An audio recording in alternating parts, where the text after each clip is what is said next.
대자유총 주최 자유파 유튜브 공동 생방송을 시작하겠습니다. 먼저 오늘 공동 생방송이 어떻게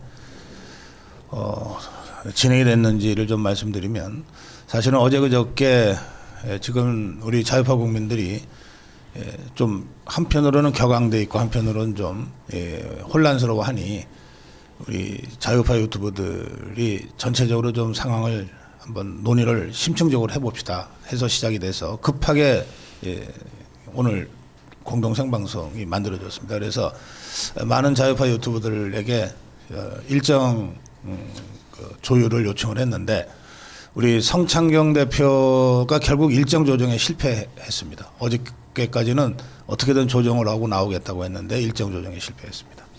그래서 오늘 불참하게 됐고요. 그다음에 요즘 뭐 자유파 유튜브들이 너무 바쁜 것 같아요. 장해찬 부원장은 밤을 꼬박 새워서 오늘 새벽에 뭐 그냥 뻗어 있는 상태인 것 같습니다. 어제 밤에 뭐 당무가 굉장히 중요한 당무가 있었지 않습니까? 또 그런가 하면 다른 몇 분, 뭐 유승수 변호사는 재판 때문에 도저히 움직일 수 없는 상황이고, 역시 어제 중요한 재판이 있었잖아요. 예, 그렇습니다. 네. 그런저런 이유로 저희들이 원래 그 자유파 유튜브 공동 생방송 할 때는 저희 스튜디오가 수용할 수 있는 한도가 6명이라서 6분을 모시고 했는데, 오늘은 그런저런 사정으로 우리 이영풍 회장, 강용석 부회장, 그리고 지금 열심히 달려오고 있는데 권유 청년 부회장, 이렇게 세 분을 모시고 공동 생방송을 하기로 했습니다. 생방송은 강용석 KNL, 그리고 이영풍 TV, 저희 고성국 TV, 그리고 권유 대표의 목격다 K가 생방송을 할 거고요.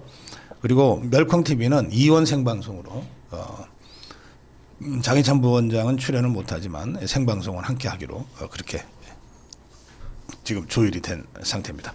자, 먼저 두 분이 착석하셨는데 이영풍 회장님부터 좀 인사해 주시죠. 굿모닝이 되어야 되는데 참 오늘 여러 가지 사건들이 밤새 일어났기 때문에 정말 마음을 새로 다지는 그런 심정으로 오늘 토론에 나왔습니다. 뭐 윤석열 대통령에게 사형을 구형한다든지 뭐 이런 어처구니 없는 결정들이 밤에 벌어졌고, 또 뭐 정강원 목사님 구속이 된다든지 뭐 이런 거. 다만 그 비슷한 시간쯤에 한동훈에 대해서 제명 처분이 내려진 거. 그래서 상당히 심정이 좀 복잡해요. 그래서 네. 오늘 여러분들의 말씀도 좀 들어보고 싶고, 또 우리 시청자님들 반응도 한번 보고 저희들이 잘 방향성을 잡아야 되지 않을까, 그런 생각을 합니다. 네, 강용석 수석 부회장. 네.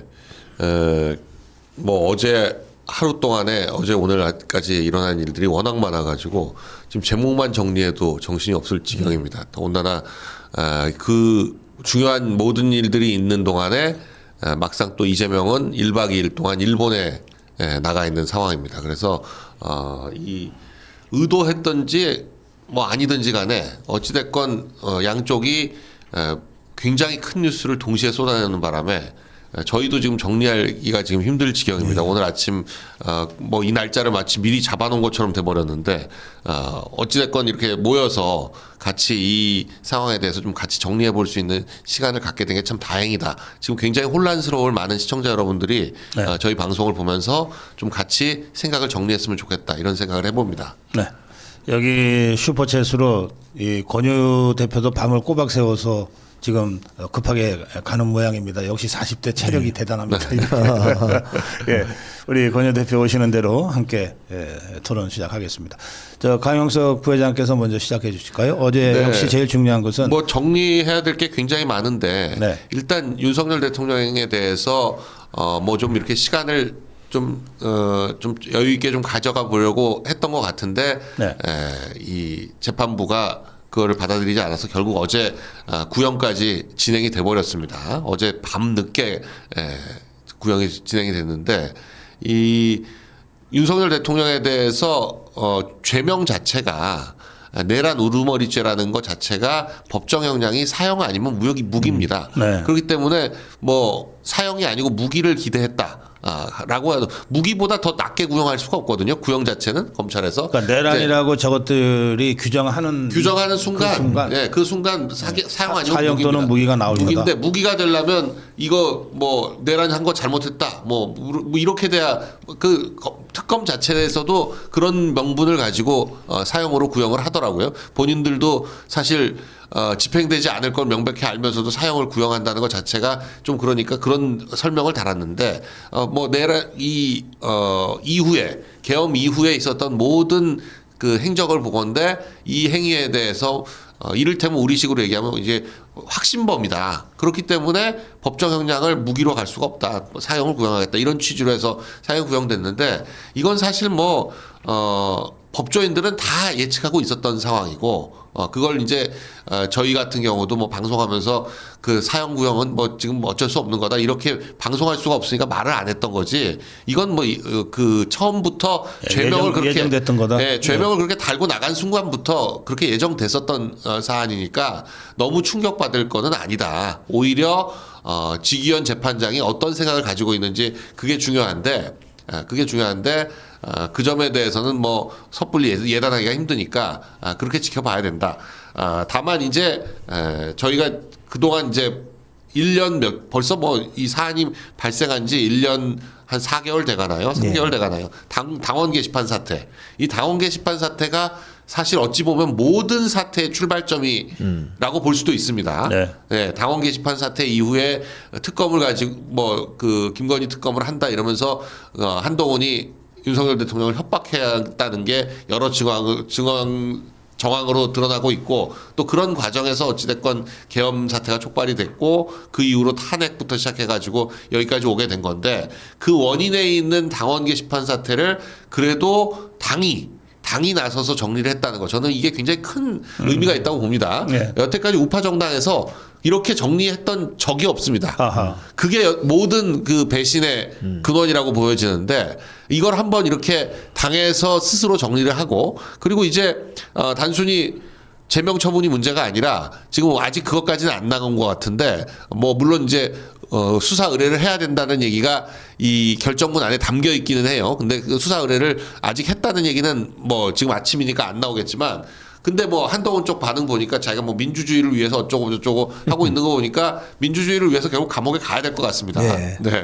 그래서 저는 이 우리 강 변호사님 말씀하신 것처럼 윤석열 대통령에 대한 사형 구형 네. 이 사건과 한동훈의 단계 게시판 사건은 어떻게 보면 아주 화학적으로 결합되어 있는 사건이죠. 그래서 이걸 단일 사안으로 볼 것이 아니라 종합적으로 좀 봐야 된다. 지금부터는 좀 종합적이고 입체적으로 생각하고 판단해야 된다. 그런 생각을 해봅니다. 왜냐하면 말씀하신 것처럼 1년 4개월 전에 윤석열 대통령의 국정 운영을 계속 뒷다리 잡고 문제 제기하고 수평적 당정 관계라고 하면서 지금 정청래가 이재명에게 수평적 당정 관계 요구합니까? 민주당은 그런 이야기를 하지 않아요. 근데 국민의힘 진영에서 수평적 당정 관계라고 하면서 사사건건 대통령하고 트러블 일으키고 마치 그게 자기의 존재감을 드러내는 것처럼 했던 한동훈이 있었기 때문에 지금 윤석열 대통령이 지금 감옥에 있는 거 아닙니까? 그렇기 때문에 저는 이 일반인들의 상식 기준으로 보면 윤석열 대통령에 대해서 어제 뭐 내란 특검은 사형 구형하는 게 지들이 살 길이죠. 그죠? 하지만 이 사형 구형 과정에 있었던 많은 절차적인 흠결을 국민들은 다 기억하고 있거든요. 뭐 가령 뭐 딱풀 영장, 내란죄 수사권도 없는 공수처가 나서고 형사 3천여 명이 동원되고 이런 것들을 우리가 현장에서 다 봤기 때문에 우리 강용석 변호사님도 현장에 나와서 그 한남동에서 떨면서 우리 고 박사님도 마찬가지고 다 우리가 두 눈으로 봤기 때문에 이건 어거지 구형이다. 그래 구형은 해라. 일단 선고를 한 건 아니니까 어거지 구형이다. 저는 이렇게밖에 볼 수 없어요. 그리고 뭐 미국의 트럼프 대통령은 비상계엄 수시로 선포하잖아요. 취임하자마자 멕시코 남부 국경지대에 미리국자들이 많으니까 그 지역만 한정적으로 주 방위군 군대를 보내서 국경을 일시적으로 비상계엄 선포해서 미리국자 단속하고 또 워싱턴 수도에도 주 방위군을 넣어서 치안을 강화하고 대통령 중심 국가에서 대통령이 비상계엄을 선포하지 못하면 그게 무슨 대통령입니까? 그리고 네. 대통령제 국가이지만 지금 대한민국 의회 같은 경우는 국회 해산권도 없어요. 뭐 어제 사실 일본은 의원 내각제 나라지만 중의원 해산한다고 하잖아요. 의회가 잘못했을 경우 뭔가 정치적인 변수가 있을 경우 국회를 해산하지도 못해요. 그러면 국회 해산권도 없는 대통령이 마지막으로 쓸 수 있는 비상대권이라고 할까요? 또는 중요한 결정을 할 수 있는 게 비상계엄인데 그럼 비상계엄하면 다 내란이다. 네. 그럼 대한민국 대통령 그 필요 없는 거죠. 그 어제 그 내란 특검이 예정한 대로 또 예상한 대로 사형 구형을 하자 윤석열 대통령이 씩 웃었다고 그러더라고요. 네. 그런데 뭐 두 분 말씀에 더해서 저도 한 말씀만 더 보태면 지금 윤석열 대통령은 내란을 인정하고 형량을 좀 깎아주세요 이렇게 법정 투쟁하는 거 아닙니다. 무죄라고 주장하는 거거든요. 그러니까는 이게 이른바 도안이면 뭐예요? 정복 수사파들이 몰아치기 하듯이 내란으로 가든지 아니면 정당한 대통령의 통치권 행사였다고 무죄가 나오든지 그런 겁니다. 그래서 이를테면은 저는 사실 사형을 제가 예전에 민주화 운동할 때 감옥살이 할 때 사형 집행하던 날도 제가 그 감옥에 있었거든요. 그때 사형 집행당했던 사람들이 서진룸살롱 사건을 일으킨 조폭들이었어요. 이 사람들이 그때 집행이 됐는데 그러니까 이게 사형이라고 하는 게 어떤 건지 이걸 제가 정말 피부로 느낀 경험이 있습니다만 그래서 사형이라는 단어를 보면은 떠오르는 어떤 그런 것들이 있어요. 그럼에도 불구하고 아니 그러면 내란 특검이 그러면 무기 때렸으면은 박수 칠 거냐 말이에요. 그거 아니거든.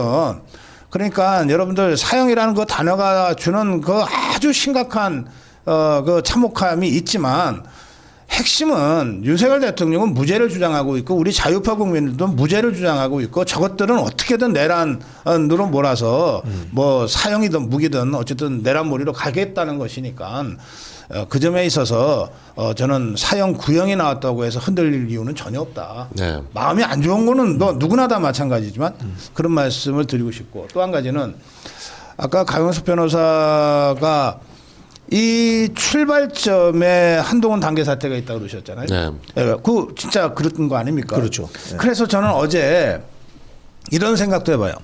종북주사파들은 저것들이 1년 넘게 몰아친 내란 이 덮어씌우기를 어제 1차 마무리를 한 거예요. 우리 자유파는 그 원인이 되는 한동훈이 징계를 어제 1차 마무리한 거야. 네. 맞습니다. 예. 그러니까 저 종북 주사파들은 저것들의 길을 갔고 우리 자유파는 우리 자유파대로 굉장한 어려움을 넘어서서 여기까지 온 거예요. 그래서 저는 한동훈 징계의 제명과 수사 의뢰라고 하는 이 결론은 진짜 우리 자유파 정당 역사에 있어서 굉장히 중요한 의미를 갖는다. 그런 말씀을 저도 네. 공감하면서 드리고 싶어요. 저희가 이제 어제 윤리위에서 뭔가 결정이 나오지 않겠나 하는 거를 예감했듯이 네. 한동훈 쪽에서도 당연히 그걸 눈치를 챘던 것 같아요. 그래서 뭐 어제까지도 오세훈 시장을 동원해서 무슨 이상한 오세훈 시장이 만난 상임 고문단에서 네, 오세훈 시장이 만난 아니 그냥 상임 고문단이 발표를 한 것도 아니에요. 오세훈 시장이 만난 상임 고문단들이 한동훈을 징계하면 당이 쪼개질 것이다라고 걱정을 한다는 식의 기사가 막 나왔어요. 네, 맞습니다. 네, 그런 게 또 막 나오고 하여간 뭐 언론을 조작하고 이용하는 거는 한동훈을 따라갈 사람이 없다. 제가 예전에 들었던 얘기인데 왜 도대체 한동훈을 그렇게 중용했냐라고 윤 대통령한테 누가 물어봤더니 검찰 출신의 누군가가 물어봤다고 하더라고요. 그랬더니 다른 건 몰라도 뭐 수사를 그렇게 잘하더냐 그랬더니 수사 잘하는 사람은 널렸다. 자기 친한 후배 검사들 뭐 소위 말하는 윤석열 사단이라고 하는 30여 명 검사 중에 한동훈보다 수사 잘하는 사람은 거의 대부분이다. 그런데 한동훈이 잘하는 게 공보다. 그러니까 기자들 상대로 해가지고 이렇게 언론 대책하는 거 이거 잘한다. 그래서 그걸 쓸 게 있어서 했던 거다. 이런 얘기를 했다는 거예요.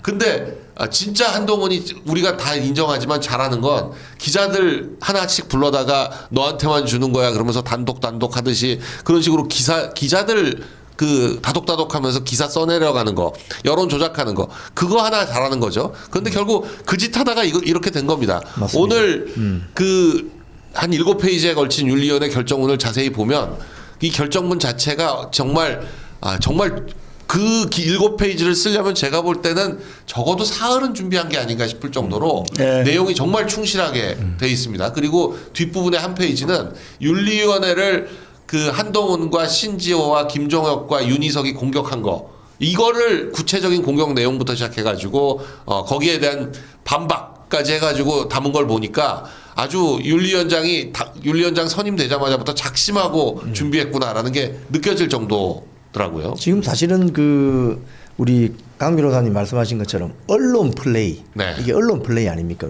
쉽게 이게 더 확장되고 악질적으로 되면 여론 조작이 되는 네. 거거든요. 그래서 이 한동훈 측의 언론 플레이 또 우리가 주목해야 되지만 지금 내란 특검 이 사형 구형한 것도 일종의 이것 언론 플레이입니다. 플레이죠. 뭐냐면 자유우파 애국 국민들의 기세를 꺾으려고 하는 거예요.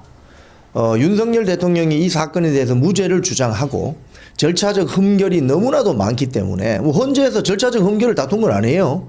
파면된 것은 절차적 흠결이 너무나도 많은 사건이기 때문에 이런 나중에 역사적인 심판 또는 사법적인 심판이 새롭게 내려질 수도 있기 때문에 지금 당장 이 좌파 진영, 종북 주사파 진영이 몰아붙이려고 하는 건 언론 플레이입니다. 네. 즉 예. 애국 국민들이 숨쉬지 못하게 길을 확 꺾으려고 하는 거죠. 그래서 기가 절대 꺾이지 말고 당당하게 가야 된다. 이런 말씀을 드리겠습니다.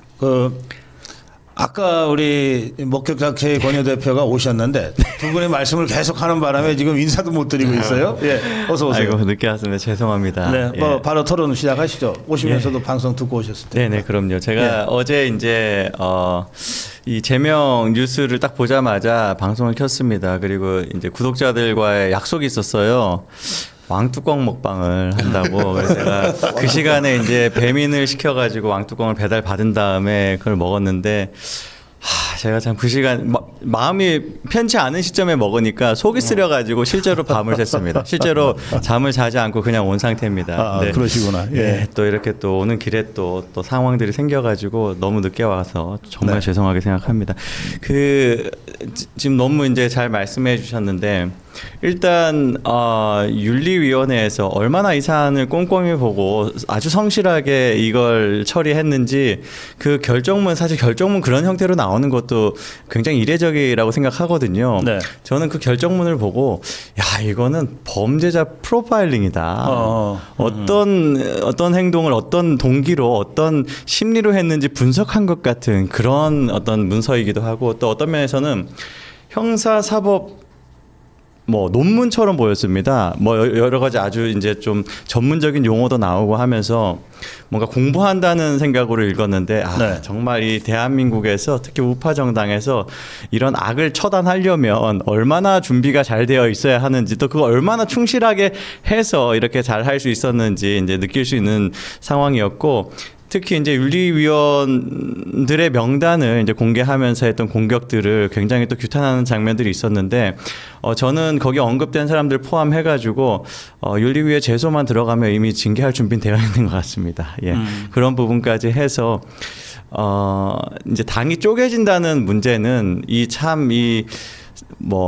당에서 어른들이 참 그러고 있는 게 안타까운 모습인데 당이 쪼개질 걸 각오하고 해야 되는 기강세우기입니다. 그러니까 이런 엄정하게 사실 꾸짖어야 되는 문제에 대해서 그저 토닥토닥 해가지고는 전혀 기강이 살 수가 없는데 만일 이걸 한다고 해서 뭐 나가겠다? 나가는 게 득이에요. 나가는 게 무슨 뭐 107석 그 의석 숫자에 집착하느라고 뭐 개헌저지선 사실상 심리적으로 무너져 있는 상태입니다. 아니 그들이 나가가지고 따로 당을 차린들 그들이 뭐 이재명한테 부역하고 자기들 목숨 부지할까요? 아니 그거는요 안 나가도 해요. 그 동기를 가지고 있다면 차라리 이럴 때는 박정훈 스스로도 이야기한 게 있어요. 뭐 한동훈에 대해서 뭘 하면 자기들도 나라도 가만히 있지 않겠다라고 했는데. 차라리 당을 깨고 나가는 게 차라리 낫습니다. 그리고 남아있는 사람들끼리 똘똘 뭉치면 훨씬 더 나은 결과라고 생각합니다. 근데 제가 어제 그 당의 상임 고문 9명이 오세훈이가 불러서 밥 사서 밥 주니까 네. 뭐 거기서 밥 먹으면서 온갖 아첨들을 떨던데 뭐 다는 아닙니다만.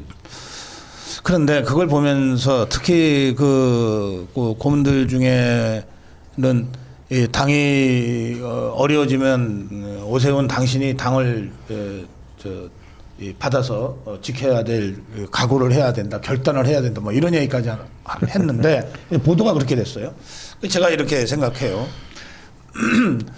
한동훈 똘마니들과 한동훈이 그리고 이 오세훈이를 비롯한 이 기회주의자들, 사실상의 부역자들 이런 자들이 그 일종의 반장동혁 공동전선을 그동안 구축해 온 것 아니겠냐 그렇게 생각이 들어요. 그래서 저것들은 6.3 지방선거에 대해서는 뭐 별 관심이 없어요. 6.3 지방선거 뭐 이기고 지고 별 관심 없고 어떤 면에서는 6.3 지방선거는 질 거야 또는 질 수밖에 없어. 그러고 나면 장동혁이는 그 다음 날로 없어져. 그러면 그 다음 당권을 누가 잡을 거야? 한동훈이가 잡아야 돼. 그런데 한동훈이가 이제 제명됐잖아요. 그러니까 잽싸게 그러면 오세훈이가 잡아야 돼. 지금 이러고 있는 상황인 것 같거든요. 이제 그런 상황에서 그 당권 그러니까 장동혁 지도부를 앞으로도 계속해서 이것들이 끊임없이 흔들 것 같은데 그 당 지도부 쪽에서 나온 얘기는 한동훈이가 이거를 가지고서 예전에 이준석이가 했듯이 뭐 가처분 신청을 하고 뭘 하고 이렇게 계속 그 시간 끌면서 분탕질을 할 것에 대비해서 절차를 거의 완벽하게 우리가 밟았다. 네. 이렇게 얘기하거든요. 네. 그 점 강효숙 변호사. 그러니까 지금 왜 자꾸 늦어졌냐라고 하는데 네. 지금 윤리위원회 구성 시점을 보면 정확히 여상원 위원장의 임기가 끝나는 딱 그 시점에 윤리위원회가 구성이 됐습니다. 1월 5일까지였는데 1월 6일에 구성했거든요. 그러니까 그 구성 시점도 그렇고 당원 당규에 보면 윤리위원장은 그 윤리위원들이 호선한다 이런 규정이 있어요. 네. 근데 여태까지 이 국힘에서 윤리위원회 구성하면서 윤리위원장 그 대표가 임명했지 호선한 적 한 번도 없거든요. 한동훈이도 그렇게 했지. 네, 그냥 임명했었어요. 네. 그냥 임명했는데 그냥 거기 규정상 호선이라고 돼 있을 뿐인데, 근데 이번에는 그걸 트집 잡힐까봐 윤리위원회에서 호선을 했습니다.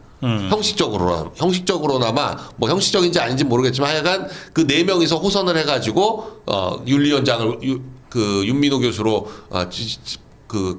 구성을 했고 그런 시간적인 거 그리고 하여간 그 당원 당규에 규정돼 있는데 요걸 안 지키면 문제가 될 것 같은 거를 다 지킨 거예요. 그러느라고 여태까지 그렇게 시간이 걸린 겁니다. 그리고 그 한동훈에 대해서는 그 징계 공고를 안 했잖아요. 그것도 사실 뭐지 했었는데 그것도 당원 당규를 꼼꼼히 찾아보니까 당직자에 대해서는 징계 공고를 하도록 돼 있지만 평당원에 대해서는 징계 공고를 안 하게 돼 있다고 못 하게 돼 있. 예, 안 하게 돼 있다고 돼 있어서 그리고 원래 사실은 평당원은 시도당에서 하지 중앙당에서 하도록 돼 있지가 않습니다. 근데 이제 중앙당에서 중대한 사안이라고 생각하면 가져오도록 돼 있는데 그건 뭐 별 문제가 없는 거니까 하여간 이 절차적인 거를 지키기 위해서 굉장히 노력했다. 그러니까 그 장동혁 대표 스스로가 부장판사 출신이기 때문에 이게 법정으로 당연히 간다라고 생각하고 갔을 때 가장 문제가 될 것이 뭐냐. 결국 정당 내부의 행위에 대해서는 건드리지 않는 것이 사법 자제가 원칙이기 때문에 절차적이고 아주 중대한 흠결 이걸 없게만 하면 문제가 없을 것이다라는 걸 알고 있는 거죠.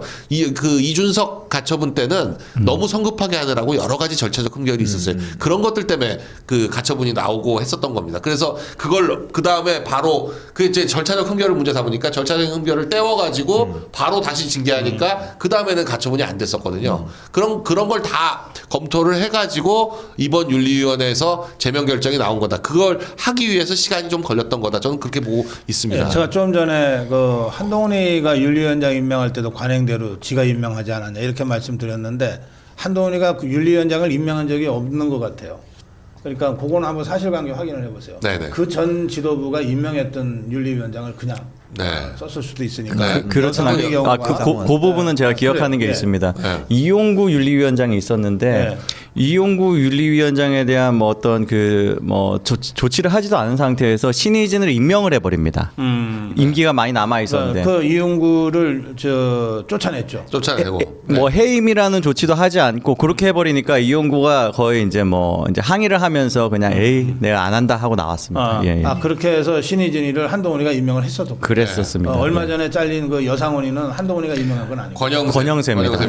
예, 그렇게 팩트 정리를 네. 하고 지나가겠습니다. 네, 요 말씀하시죠. 이제 이 과정을 보면 이걸 우리가 조금 한번 복기를 해볼 필요가 있어요. 무슨 이야기냐면은 우리 강 변호사님 말씀하신 것처럼 이 장동혁 대표가 처음부터 이야기하면 이런 거죠.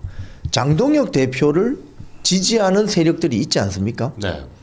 뭐 가령 뭐 여기 계신 분들도 장동혁 대표를 개인적으로 지지하는 분들도 있을 수 있고 이 방송 보시는 많은 분들도 장동혁 대표를 지지하는 분이 있을 수 있습니다. 자, 그런데 반대하는 분도 있을 수 있고요. 그 왜 지지하느냐 이거예요. 왜? 당원들이 뽑은 당대표이기 때문에 그렇습니다. 직접 민주적 절차를 거쳐서 직접 선출했거든요. 지난번 전당대회를 잊으시면 안 됩니다.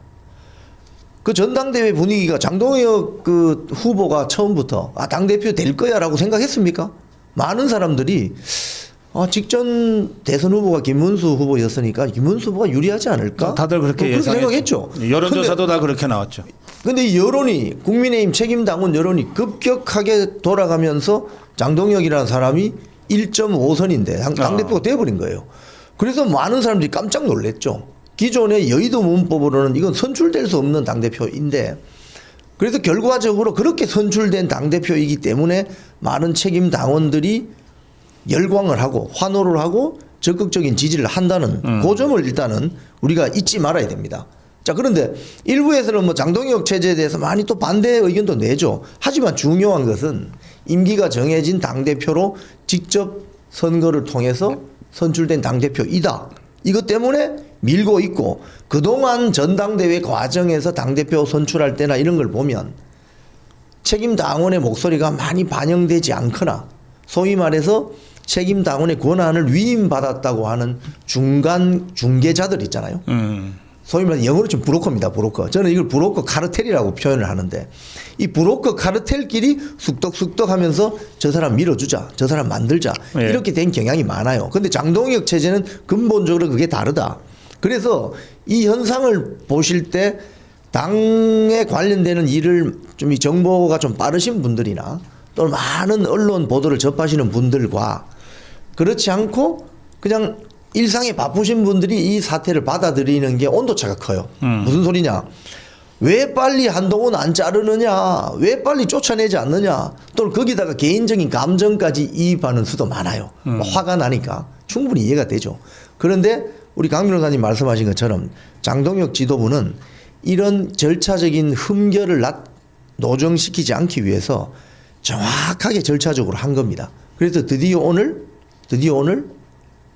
간밤에 그런 제명 절차가 있었고 이 과정은 이걸 보면 장동혁은 역시 절차와 어떤 진행 상황 이런 것들을 존중하는 그래요. 예. 보수주의자다. 이렇게 볼 수 있죠. 네.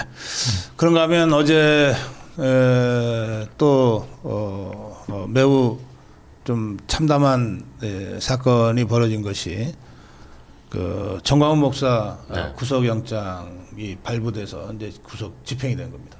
네. 지금 저는 이 사태가 굉장히 심각하다 이렇게 보여지는데 네. 지금 내란 특검 뭐 이들도 그렇고 지금 이 내란 몰이를 하는 세력들이 주목했던 게 결국 이제 윤석열 대통령이었고 그리고 윤 대통령 그 구속하려고 공수처에서 했을 때 그때 그 광화문과 또 부산, 대구 뭐 이쪽을 전부 했던 그 집회를 했던 주도했던 분들이 이제 정광훈 목사님하고 손현보 목사님 이런 분들인데 네. 손현보 목사님은 벌써 뭐 한 5달 됐죠. 네. 구속된 지가. 그런데도 아직도 그 말도 안 되게 공직선거법으로 구속을 시켰는데 5달 동안 지금 아직 보석도 결정이 안 나고 못 나오고 있어요. 그런데 정광훈 목사님까지 지금 구속이 됐다.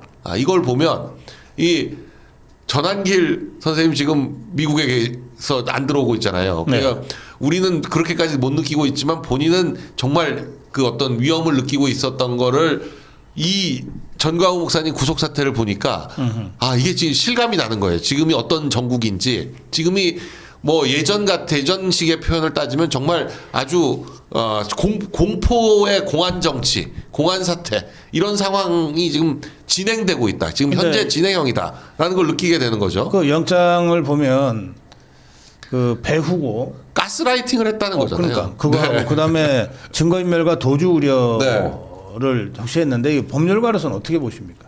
그러니까 그 연계점을 찾을 수가 없습니다.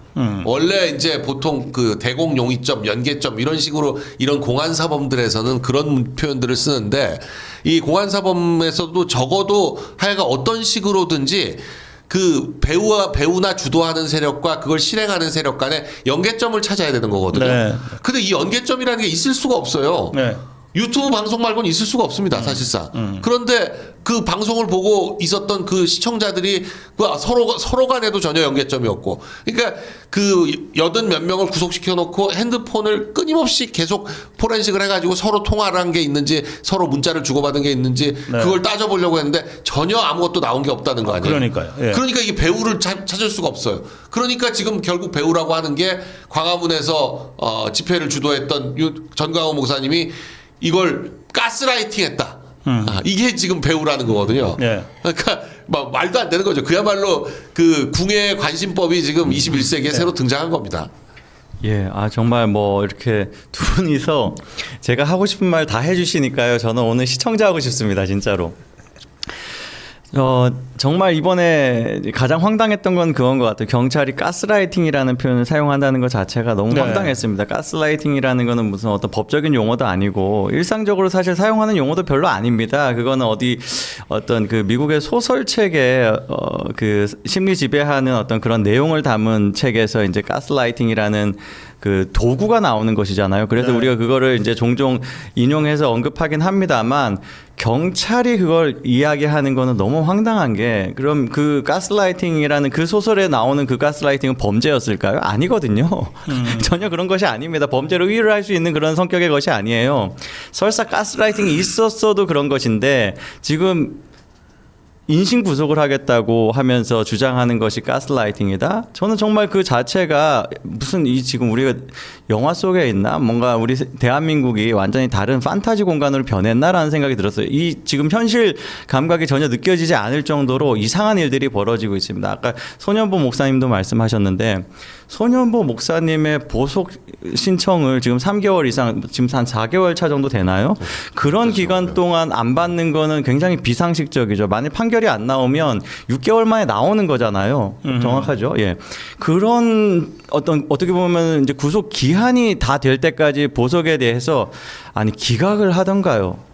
아무런 판단을 안 내는 것 자체가 이거는 판사가 이거 지금 이 우파 시민, 우파 전체를 능멸하는 것인가라고 느껴질 정도로 이것도 비현실적인 거예요. 너무나 상식적이지 않은 일들이 벌어지고 있습니다.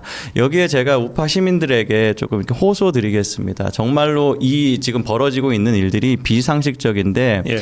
우리가 비상식에 익숙해지고 있지 않은가라는 우려가 좀 있습니다. 정말 말도 안 되는 일이 벌어졌을 때는 우리가 여론을 만들고 목소리를 내야 된다라고 생각을 하거든요. 이 지금 특히 이제 두 단체 어떻게 보면 아스팔트를 이끌었던 두 목사님들에게 벌어지고 있는 누가 봐도 아주 속내가 빤한 야만적인 작태에 대해서 우리 마음속에 분노를 가지고 있어야 됩니다. 그리고 여론 형성해야 된다 생각을 합니다. 지금 예. 그 윤석열 대통령에 대한 뭐 특검의 사형 구형은 한마디로 말하면 정치 탄압이죠. 정치 탄압입니다. 헌법에 명신돼 있는 비상계엄을 할 수 있는 권한을 내란으로 몰아가지고 감옥에 가두고 이제 못 나오게 만들려고 하는 박근혜 전 대통령식으로 한 뭐 5년 가까이 못 나오게 하려고 하는 그래서 이재명 연성 파시즘 체제를 이끌고 가려고 하는 거기에 특검이 도구가 되어 있다. 그래서 그런 측면에서 정치 탄압이다. 그런데 정광훈 목사님 같은 경우는 우리 아까 두 분께서도 말씀하셨지만은 윤석열 대통령 탄핵 정국에서 양대 축이 있었습니다. 광화문을 이끌었던 핵심적인 인물은 정광훈 목사님입니다. 이건 부인할 수가 없어요. 정광훈 목사님에 대해서 뭐 MBC라든지 좌파 진영 목소리를 내는 미디어들이 끊임없이 구구다 뭐 아주 모욕적인 표현을 하면서 일반인들과 자꾸 분리시키려고 했잖아요. 그죠? 그래서 이 정광훈 목사님이 광화문을 실질적으로 이끌었고 정광훈 목사님 아시는 것처럼 문재인 때부터 투쟁했던 분입니다. 그렇기 때문에 이건 한마디로 말하면 종교 탄압이다. 이건. 그리고 손현보 목사님 같은 경우는 또 광화문이 이 중앙에 집중했다면 손현보 목사님 같은 경우는 지방을 돌아다니면서 뭐 동대구역 집회, 부산역 집회, 뭐 대전역, 천안, 구미 뭐 많은 곳을 광주 금남로까지. 그래서 전국적인 불을 활활 피운 분이다. 그런 측면에서 이 두 분을 구속시키는 것은 이건 종교 탄압이다 한마디로. 자 그런데 한마디만 더 말씀드리면은 그러면 개신교 지도자들인 정광훈 소년보 목사님이 이건 대한민국 헌법을 부정하는 거야. 이게 바로 내란이야라고 했을 때 천주교나 조계종은 뭐 있습니까? 그러니까 종교 지도자라는 분이 정말 아무런 사심 없이 나라가 잘못 갔을 때, 가고 있을 때 뭐라고 한마디라도 해줘야 되는 거 아니냐고요. 그 한마디 한 결과가 지금 구속인데 이분들은 어떻게 보면 이 하나님을 믿는 분들이기 때문에 자기에게 내린 이 처형과 같은 이 상황을 감사하게 생각하고 인내할 거예요. 알겠습니다. 제가 이런 문제를 좀 질문드리고 싶어요. 지난번에 베네수엘라 마두로에 대한 그 트럼프 대통령의 군사작전 직후에 트럼프 대통령 까불면은 다친다 뭐 이런 얘기를 하면서 그 대통령 권한 대행을 맡았던 부통령이 바로 납작 엎드려 버리고 이제 그렇게 정리가 되잖아요. 사실은 까불면 다친다는 것을 몇 달 전에 트럼프 대통령이 이재명이 부르다가 백악관에서 한 것 아닙니까? 네. 미치광이 잭 스미스냐 뭐 이런 정말 놀림까지 해가면서 이걸 경고를 했잖아요. 그때 나왔던 얘기가 종교 탄압 얘기 나왔고 전직 대통령에 대한 반인권 이런 얘기가 나왔잖아요. 그런데 하나도 어제 바뀐 게 없습니다. 윤석열 대통령에 대한 사형 구형, 미치광이 잭 스미스 같은 특검에 의한 사형 구형, 그다음에 정광훈 목사에 대한 구속영장 집행.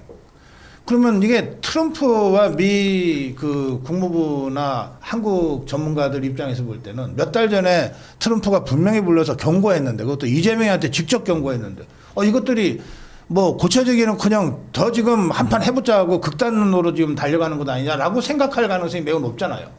그래서 지금 마두로 다음이 누구냐? 지금은 일단 하메네이 같은데 이란에. 그런데 마두로 직후에는 다들 김정은이냐 이재명이냐 그러고 있었잖아요. 그러니까 이게 이미 대한민국의 그 윤석열 대통령에 대한 사형구형이냐 정광훈 목사에 대한 구속영장 집행은 우리 국내 문제를 넘어서 있단 말이에요. 벌써 그 점과 관련해서는 우리 세 분 어떤 생각이시죠? 지금 그 종교 문제에 대해서 가장 강력한 발언을 계속해왔던 게 뉴트 깅리히 전 하원의장이죠. 깅리히는 특히 한학자 총재에 대해서 계속 발언을 했었는데 그 한학자 총재 문제도 지금 그런데 이제 또 전광훈 목사님 그리고 손현보 목사님 그리고 뭐 그 전에 이제 김장한 목사님이나 이영호 목사님 같은 경우에는 워낙 잘못 건드렸다는 걸 자기들도 이제 깨닫고 뭐 두 분 다 소환도 안 하고 그냥 끝나버렸잖아요. 그랬는데 이 정광훈 목사님 구속 사안을 벌써 이제 미국에서 캐치를 당연히 한 것 같아요. 그래서 벤스부터 벌써 반응이 나오고 있다는데 벤스 부통령이 이 종교 탄압 문제에 대해서 굉장히 격분했다. 뭐 이런 얘기가 지금 나오고 있어요 이미. 그래서 미국 내에서는 우리만큼 자세히 알고 있다. 미국이 뭐 우리를 그렇게 띄엄띄엄 보고 그런 곳이 아니잖아요. 그 뭐 CIA, FBI 지부가 다 있다는 거를 뭐 공공한 사실이고 한 20년 전부터 설치돼 있고 그리고 뭐 찾아오고 그러잖아요. CIA 국장이나 FBI 국장이 그런 것처럼 미국에서 계속해서 여러 가지 경고가 나오고 있는 건 확실합니다. 그리고 그런 경고가 단순히 엄포에 지나지 않는 건지 아니면 어떤 식으로든지 행동을 불러일으킬 건지는 베네수엘라 사태를 보면 알 수 있습니다. 베네수엘라도 뭐 굉장히 여러 번 트럼프가 그냥 갑자기 한 게 아니라 수도 없이 경고를 하고 그리고 8월부터 베네수엘라 그 해안을 다 막고 유조선도 못 나가게 하고 마약선도 못 나가게 하고 마약선은 격침하고 유조선은 납포하고 한 5개월에 걸쳐서 그런 행위를 하다가 이제 전격적으로 한 거거든요. 근데 그 마두로는 계속 자신 있게 떠들었던 건 러시아와 중국과 이 쿠바가 뒷배가 있다 이거죠. 자기를 지켜주고 있다. 러시아의 방공망, 중국의 미사일, 그리고 쿠바의 경호대가 자기를 지키고 있으니까 그리고 중국 화웨이폰 들고 있으니까 자기 태핑도 못한다 이렇게까지 떠들었는데 그냥 단 2시간 반 만에 잡혀갔거든요. 네. 그것 때문에 지금 사실 제일 당황한 건 중국하고 러시아입니다. 중국 러시아 방공망이 그렇게 한순간에 전혀 무력화된다는 걸 본인들도 처음 안 거죠. 근데 그 똑같이 방공망에 의존하고 있는 게 김정은인데 네. 김정은이 그러니까 최근에 굉장히 그 무력한 모습을 보이고 있는 것도 뭐 경호 그런 책임자를 싹 바꿨다면서. 경호 책임자사. 지금 이번에 보면은 그 미군이 공격을 했을 때 베네수엘라 마두로 그 관절을 이제 체포를 위해서 공격을 했을 때 그 인터뷰들이 나오잖아요. 지금. 네. 그럼 이건 거의 SF 영화 보는 것 같습니다. 그러니까 죽은 사람들 말고 살아있는 생존자들의 인터뷰가 뭐냐 하면 네. 우리가 알고 있기로는 총을 쏴야 되잖아요. 어. 총을 쏘질 않아요. 레이저를 쏴버립니다. 음. 그래서 미군들이 오기 전에 드론 수십 대가 일단 날아왔고 그래서 뭔가가 무력화되고 레이더도 작동을 하지 않고 그 다음에 헬기가 고작 8대만 날아왔는데 거기서 한 20여 명 내렸다는 거예요. 그런데 갑자기 총을 쏘지 않고 뭔가 뭐 보이지 않는 레이저를 쏴버리니까 거기 경호원들 쿠바에서 온 경호원들이 다 쓰러져 버렸다는 거예요. 어허. 그러면서 코와 귀에서 피가 나오고 완전히 무력화되고. 근데 이 사례가 사실 있습니다. 2020년 인도하고 중국이 국경 분쟁을 벌일 때 거기 총 들고 싸우면은 이게 전쟁이 되기 때문에 몽둥이 들고 싸웁니다. 지금도. 그렇죠. 그런데 네. 한 번은 산 쪽 위에서 중국군이 전자 레인지에서는 마이크로웨이브를 쏴버린 거예요. 그러니까 그 밑에 있던 인도군들이 그냥 그야말로 전자 레인지 안에서 튀기듯이 땅이 그냥 울퉁불퉁해지면서 다 쓰러져 버렸다는 거예요. 그래서 미군이 이런 식으로 지금 전쟁을 한다. 근데 이걸 어떻게 막겠냐? 이게 마찬가지죠. 그래서 지금 말씀하신 것처럼 김정은이가 뭐 경호원을 바꾸고 하는 것들이 아마 그 경호원 바꿔도 안 될 것 같은데요. 그런 일들이 지금 벌어지고 있고 까불면은 간다. 이걸 보여준 거죠. 지금 이게 국제적인 사건으로 비화되고 있고 또 하나는 아까 말씀하신 것처럼 미국이란 나라는 또는 러시아라는 나라는 중국이란 나라가 생긴 생성 근원이 다릅니다. 미국이란 나라는 종교 자유를 찾아서 메이플라워호를 타고 수백 명이 계속 목숨을 걸고 그럼요. 예. 개서양을 횡단해서 와서 세운 나라입니다. 그렇기 때문에 목사님을 잡아간다? 이건 용납이 안 되는 거예요. 목사님을 잡아간다? 이건 정치인들 뭐 구속하고 정치인 탄압하는 건 그 문제 이상으로 목사님을 잡아가둔다는 것은 말이 안 되는 짓이에요. 이거는 목사님이 주일 교회 주일 예배 지금 준비하셔야 되는데 어떻게 증거인멸하고 도주의 우려가 있습니까? 그러니까 정광훈 목사님, 손현보 목사님 같은 분을 구속시킨다는 것은 미국의 이건 민주당 사람들조차도 이해를 못하는 거예요. 그래서 이건 종교 탄압이다. 이렇게 가면 할 말이 없는 거죠. 네. 이 한국에서 벌어지는 일들이 미국으로 보고될 때 영어로 번역이 잘 돼서 전달이 됐을 겁니다. 그런데 그 보고서를 보면은 느낌이 갇힐 거예요. 뭐냐면 예를 들면 이제 손현보 목사님 같은 경우에 선거법 위반이라고 하는 내용이 예배 중에 어떤 그 선거에 영향 끼칠 수 있는 발언을 했다. 후보를 이제 초청을 해서 예배 중에 한 거예요. 그런 이제 내용 아닙니까? 미국에서는 그걸 처벌하지 않습니다. 아예 처벌 대상 자체가 아예 아니에요. 그래서 미국이 느끼기에는 그냥 아니 도대체 이런 게 왜 처벌 조항이 있지? 혹은 이거 처벌 조항도 없는데 처벌하는 거 아니야? 이거 무조건 탄압으로 느낄 수밖에 없어요. 그러니까 심지어 그런 어떤 뭐 조항이 있다 하더라도 지금 뭔가 이런 걸 사전 구속한다거나 이런 것들이 누가 봐도 필요하지 않은 상태인데 도주의 우려가 있을 수가 없는 큰 이제 교회를 이끄는 지도자를 그렇게 사전 구속한다는 걸 미국이 보고 이해할 수가 없습니다. 이거는 그러니까 영어가 아니라 뭐 어떤 방법으로도 그 지금 한국이 이런 겁니다라고 한국의 지금 이재명 정권에서 누가 외교부에서 가도 설명을 할 수가 없을 거예요. 그래서 그냥 깔끔하게 딱 떨어지는 겁니다. 이건 종교에 대한 탄압이다. 이재명이 미국에 갔을 때 트럼프가 SNS에 올린 말이 딱 그거 아닙니까? 아니 지금 교회를 레이드했단 말이야, 급습했단 말이야, 뭐 이런 식의 그 SNS를 올려서 이야기했던 게 절대로 그냥 그게 돌출적이거나 한 것이 아니고 그만큼 한국에서 벌어지는 일들이 정말 미국에서는 이해할 수도 없고 용납할 수도 없다라는 표현을 어쨌든 연성 방법으로, 그러니까 뭐 아주 외교적인 언어로 나오는 것이 아니라 좀 그렇게 할 수 있는 플랫폼을 활용을 해가지고 표현하고 싶었던 것 같아요. 예, 그런 부분들 분명히 앞으로 이재명 정권을 평가하고 그리고 어떤 그 미국이 조치를 해야 된다면 이런 것들이 반영이 될 거라고 봅니다. 네. 예, 저희들 저는 한마디 좀 첨언하고 싶은 거는 이 베네수엘라 마두로가 구속되자마자 이 좌파들 뭐 권영국부터 시작해가지고 예. 그 우리가 아는 그 유사 야당들 유사 야당들 우리나라 있잖아요. 좌파들. 우리나라 좌파들 예. 뭐 진보당부터 시작해서 뭐 당 이름이 하도 많아가지고 뭔지 모르겠고 그 사람들 다 나와가지고 마두로 체포 석방하라고. 그랬어요. 예. 네, 미국 대사관 앞에 가서 시위를 했습니다. 아니 그 이재명이 밑에 직속으로 저 국무총리실 밑에 직속으로 박서군. 김민석이 밑에 직속으로 있는 박서군이라는 자까지 다 같이 가서 모여서 했어요. 다 같이 모여 많은 숫자인 건 아니지만 대표적인 인물들이 쭉 나란히 가가지고 거기서 시위를 하루 종일 했었는데 지금 이란에서는 지금 6천 명이 죽었는지 12,000명이 죽었는지 네. 숫자도 확인이 안 됩니다. 그러니까 이란 사태는 지금 제가 볼 때 21세기 들어서 뭔가 시위 사태를 가지고 나온 그 진압에서의 희생자 중에는 가장 많은 숫자가 아닐까 싶은데 네.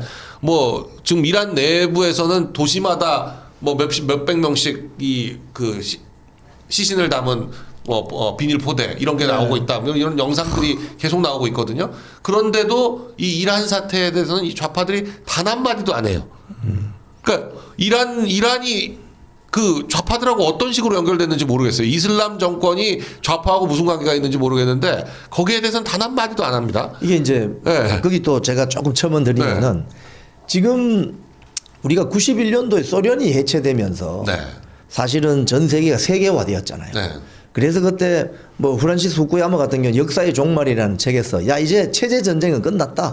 자유민주주의 체제가 결국은 승자였다. 이제 끝났다. 인류의 역사는 이제 어떻게 보면 자유민주주의 체제로 수렴이 된다. 이렇게 선언했는데 이게 35년 만에 뒤집어졌습니다. 결국은 뭐냐 대륙을 중심으로 하는 러시아, 중국, 북한, 이란 이 축을 중심으로 하는 전체주의 독재 세력이 다시 부상한 거죠.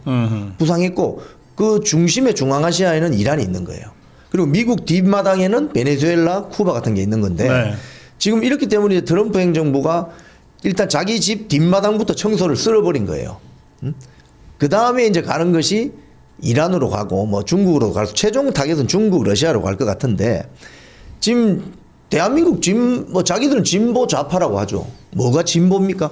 최소한 진보라는 이름을 하려면 인권은 존중해야 되지 않습니까? 언론 자유는 존중해야 되지 않습니까? 독재 체제에 저항해야 되지 않습니까? 그렇기 때문에 네. 대한민국 진보 좌파는 사실상 사이비 좌파다. 알겠습니다. 저는 첨언을 못하죠.